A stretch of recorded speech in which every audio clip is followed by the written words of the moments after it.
Je ne te quitte pas des yeux jusqu'au moment où la porte du sas se referme.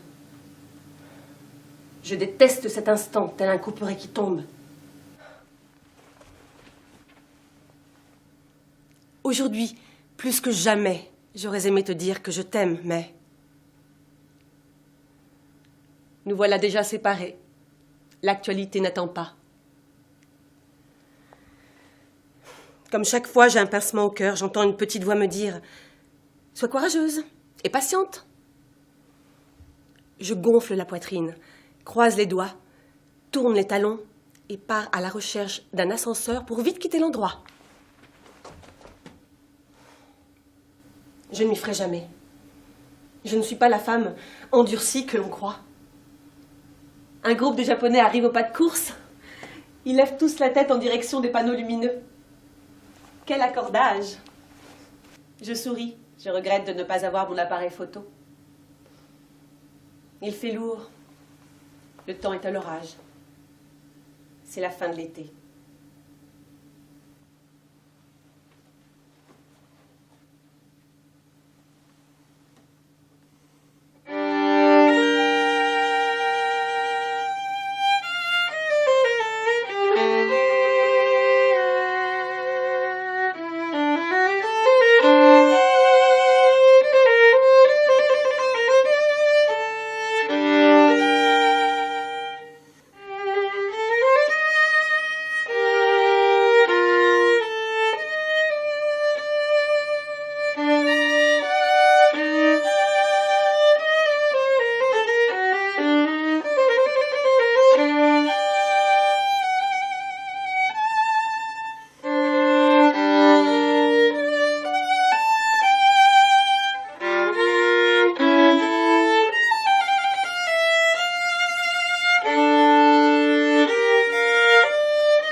Me voilà la cinquantaine passée, à regarder autour de moi,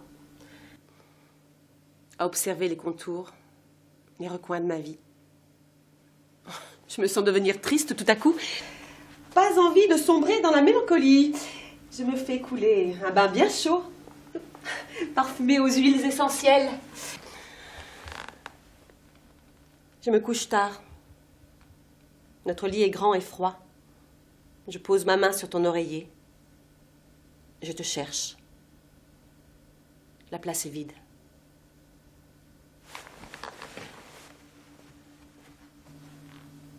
Au milieu de la nuit, je me réveille en sursaut. Je descends débrancher la télé.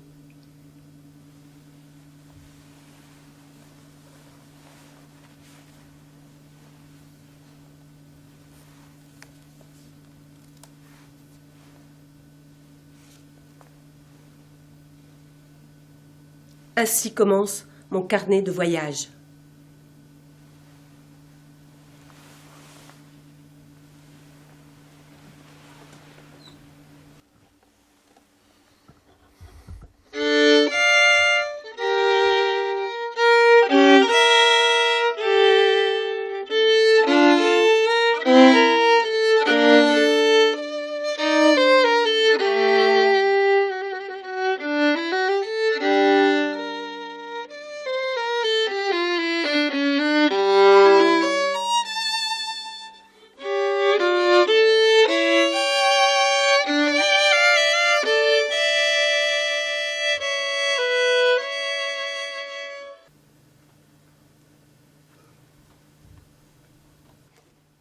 Petite, un jour,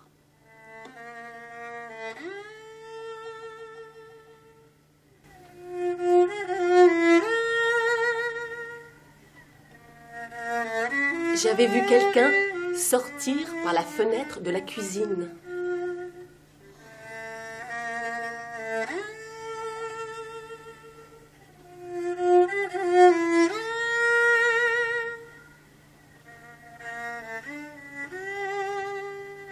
Comme je racontais souvent des histoires, mes parents ne m'ont pas cru. Rien n'avait disparu.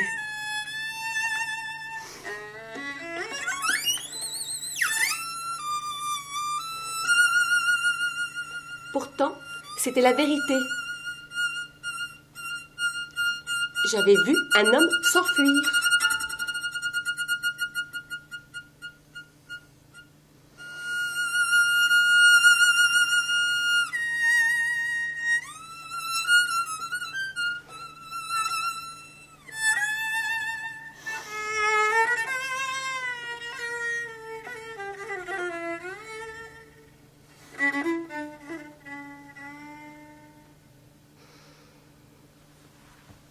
Aujourd'hui, je ne sais plus. Je rêve que nous sommes à Petra, devant un tombeau taillé dans la roche.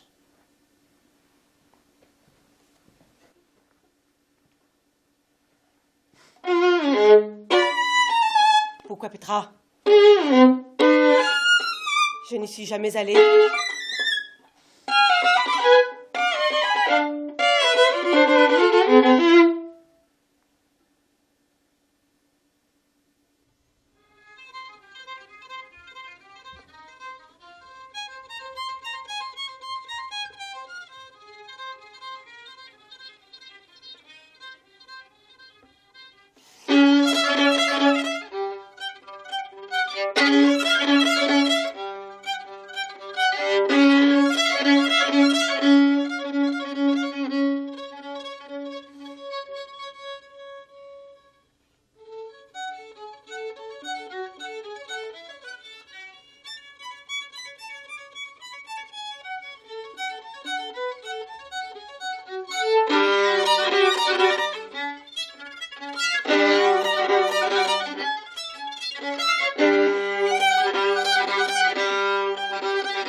Jeudi, belle journée.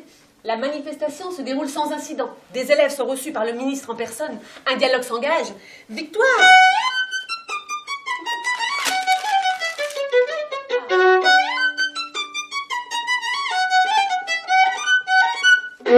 Pauline trouve une solution pour sa machine à laver. Son voisin de palier, un jeune homme qu'elle trouve charmant. Ils projettent d'aller passer ensemble le week-end à Amsterdam. Tout va bien.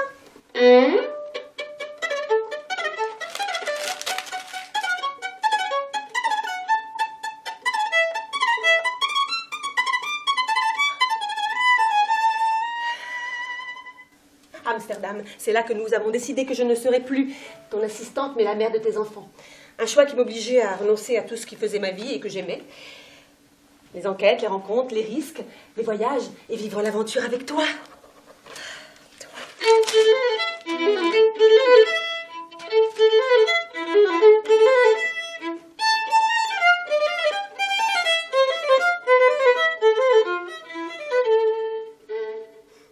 Je passe la soirée avec des copines à qui je conseille l'autre jambe. Le roman de Pierre-Jean. D'accord, le titre est un peu olé olé, disons qu'il est particulier. Mais je t'assure, ce n'est pas du tout ce que tu crois. C'est là qu'il est génial.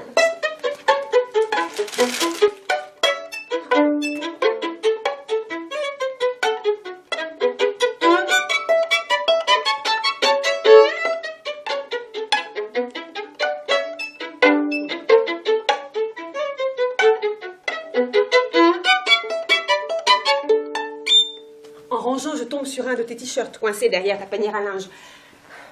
Je le serre fort contre moi pour retrouver ton odeur. Tu me manques tellement que je le serre et je l'enfile et passe une nuit paisible avec toi.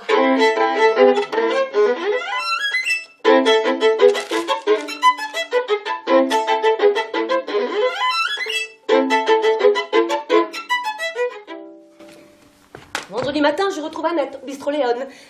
L'an prochain, elle demande sa mutation. 2 de ses élèves se sont encore battus en casse. 4 profs sont en arrêt. Elle veut juste enseigner le français, c'est trop.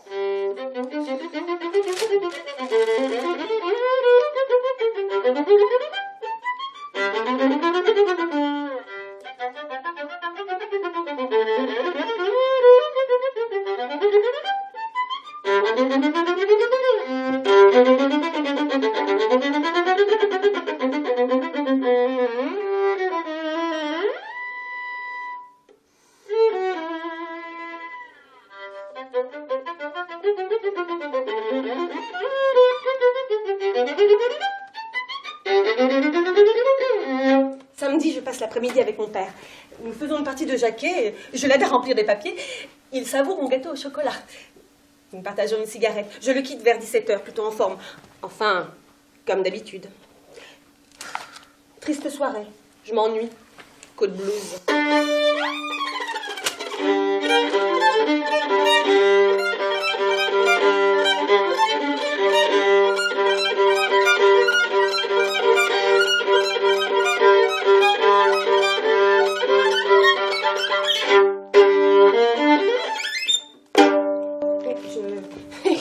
J'écoute de la musique en compagnie de Café Crème. On fume, j'écris. Mon carnet se remplit d'une farandole de mots, de phrases, j'en oublie la ponctuation. Ça y est, j'ai trouvé. Nous irons passer un week-end à Quiberon. La destination préférée des enfants petits. Quiberon!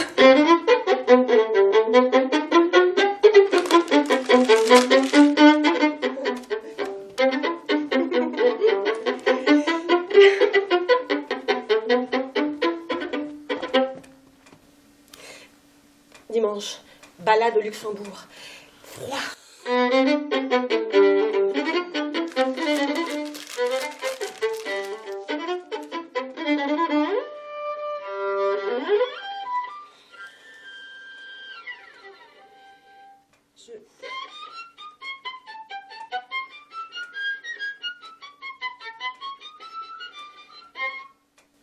Je rentre vite me faire un thé. Chaud.